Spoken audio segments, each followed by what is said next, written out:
एक गुरु समुंदर के किनारे अपना आश्रम बनाकर रहा करते थे। वे रोज शाम को आश्रम के बाहर खड़े होकर समुंदर के ऊपर उड़ने वाले बाजों को बड़े ध्यान से देखा करते थे। एक शाम को वो रोज की तरह समुंदर के किनारे खड़े होकर एक उड़ते हुए बाज को निहार रहे थे कि तभी उनके आश्रम के कुछ शिष्य उनके पास आकर खड़े हो गए और वो सभी भी उस उड़ते हुए बाज को निहारने लगे। थोड़ी देर तक उस बाज को देखने के बाद उनमें से एक शिष्य ने गुरु से पूछा, गुरुदेव, आप रोज शाम को इन उड़ते हुए बाजों को क्यों देखते हैं? शिष्य का ये प्रश्न सुनकर गुरु कुछ देर तक तो मौन रहे, फिर अचानक बोल पड़े, जिंदगी में अगर कुछ बनना हो तो एक बाज बनना, कभी तोता मत बनना, क्योंकि तोता बोलता तो बहुत है लेकिन कभी ऊंचा उड़ नहीं पाता। लेकिन एक बाज जो कि हर समय शांत रहता है पर आकाश को भी छू लेने की सामर्थ्य उसके अंदर होती है।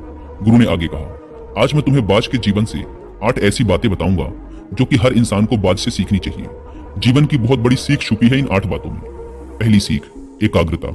जब भी बाज को शिकार करना होता है तो वो एक बार अपने शिकार को निश्चित कर लेता है, फिर वो किसी दूसरे शिकार पर ध्यान नहीं देता। शिकार का आकार उससे छोटा हो या फिर उससे कई गुना बड़ा, एक बार शिकार को चुन लेने के बाद वो उसकी हर हरकत, हर गतिविधि पर पैनी नजर रखता है।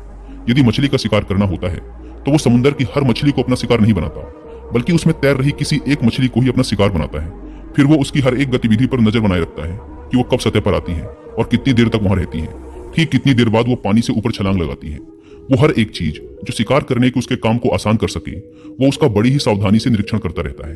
तो इससे हमें सीखना चाहिए कि 10 अलग अलग लक्ष्यों में अपनी ऊर्जा बर्बाद करने की बजाय हमें किसी एक लक्ष्य में पूरी एकाग्रता के साथ ध्यान देना चाहिए और जितना हो सके उस लक्ष्य के बारे में सीखें, जानें व पढ़ें और साथ ही इस चीज का भी अवलोकन करें कि उस लक्ष्य को पाने में क्या क्या चुनौतियां आने वाली हैं और हमें कैसे उन चुनौतियों को आसान बनाना है। ये सब बातें हमें जान लेनी चाहिए। दूसरी सीख, बाज हमेशा सबसे ऊपर और अकेला उड़ता है। बाज कभी भी किसी चिड़िया, कौवा या छोटे पक्षियों के साथ नहीं उड़ता। बाज या तो बाज के साथ उड़ता है या फिर अकेला उड़ता है। इससे हमें सीख मिलती है कि छोटी सोच वाले लोगों से दूर रहो, या तो बड़ी सोच वाले लोगों के साथ रहो या फिर अकेले रहो, क्योंकि जैसे लोगों के साथ हम रहते हैं अंततः हम भी वैसे ही बन जाते हैं। इसलिए हमेशा अच्छे लोगों का साथ चुनो, नहीं तो फिर अकेले रहो, क्योंकि यही वो समय होता है जब हम खुद को अच्छे से जान पाते हैं। तीसरी सीख, अपनी सीमाओं से ऊपर उठो। जब जब मौसम खराब होता है, जब जब बारिश, आंधी या तूफान आता है, हर एक पक्षी अपने घोंसले की तरफ भागता है, खुद को छुपाने की जगह ढूंढता है। लेकिन बाज ऐसा कुछ भी नहीं करता। वो खुद की सीमाओं को तोड़कर बादलों से भी ऊपर उड़ने का प्रयास करता है। हवाएं उसे थपेड़ा मारती हैं, पंख उसके भारी हो जाते हैं, पानी और धूल की वजह से उसे कुछ दिखाई नहीं देता, लेकिन वो फिर भी आसमान की तरफ उड़ता रहता है और अंततः बादलों से भी ऊपर निकल जाता है और वहां तब तक उड़ता रहता है जब तक मौसम ठीक नहीं हो जाता। बाज अपनी सीमाओं को सिर्फ इसीलिए तोड़ पाता है क्योंकि वो समस्या के आने पर उससे घबराता नहीं, उससे डरकर बचने का प्रयास नहीं करता, बल्कि एक सकारात्मक नजरिए के साथ उसका सामना करता है। इससे हमें सीख मिलती है कि जीवन में जब भी समस्याएं आए तो उससे भागो मत, उनसे बचने का प्रयास मत करो, बल्कि समस्या की आंखों में आंखें डालकर तब तक उसका सामना करो जब तक कि वो समस्या पूरी तरह से समाप्त न हो जाए। और ऐसा केवल तभी संभव है जब व्यक्ति सकारात्मक सोच, सकारात्मक नजरिए के साथ समस्याओं को देखे। तो गुरु ने आगे कहा, चौथी सीख, अपने आराम से बाहर निकलो। बाज कभी भी अपने घोंसले में घास के कोमल तिनके नहीं रखता और जो तिनके कोमल होते जाते हैं उन्हें निकालकर फेंकता रहता है। वो ऐसा इसीलिए करता है ताकि उसके अंदर अपने घोंसले से बाहर निकलकर शिकार करने का जुनून चढ़ा रहे और उसके बच्चे आलसी न बने। वो लगातार घोंसले से निकलने के बारे में सोचते रहे, उड़ने का प्रयास करते रहे और जल्द से जल्द अपनी सुरक्षा खुद करना सीखे। इसीलिए वो कोमल घास का एक भी तिनका अपने घोंसले में नहीं रहने देता। लेकिन दूसरी तरफ हम इंसान हैं जो बड़े बड़े लक्ष्य तो हासिल करना चाहते हैं, लेकिन साथ ही अपना आराम भी नहीं छोड़ना चाहते। हम हर दिन पूरी जिद्दोजहद करते हैं अपने घर को, अपने कमरे को, अपने जीवन को और भी आरामदायक चीजों से भरने के लिए। हम हर वो काम करते हैं जिससे हमारा जीवन और भी आरामदायक हो सके। हम आराम को बहुत अहमियत देते हैं। तो बाज के जीवन की इस घटना से हमें सीख मिलती है कि अपने आराम को छोड़ो, क्योंकि जहां आराम है वहां विकास नहीं है। अपने आप को हर दिन थोड़ा मुश्किल समय से गुजरने दो, क्योंकि यही चीज हमें मजबूत और जीवन में आगे बढ़ाती है। पांचवी सीख, निडरता।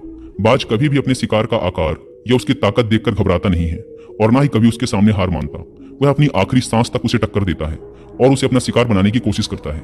इससे सीख मिलती है कि चाहे समस्या कितनी ही बड़ी, कितनी ही विशाल क्यों ना हो, उसके सामने हार मत मानो, उसका सामना करो। दुनिया के सबसे सफल लोग सबसे निडर व्यक्ति भी होते हैं।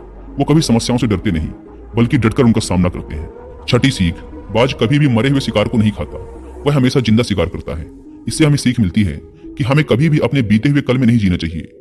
अपनी पुरानी सफलताओं या असफलताओं को अपने मन में लेकर नहीं घूमना चाहिए। हमारा जो अतीत है वो मर चुका है, अब वो कभी लौटकर नहीं आने वाला।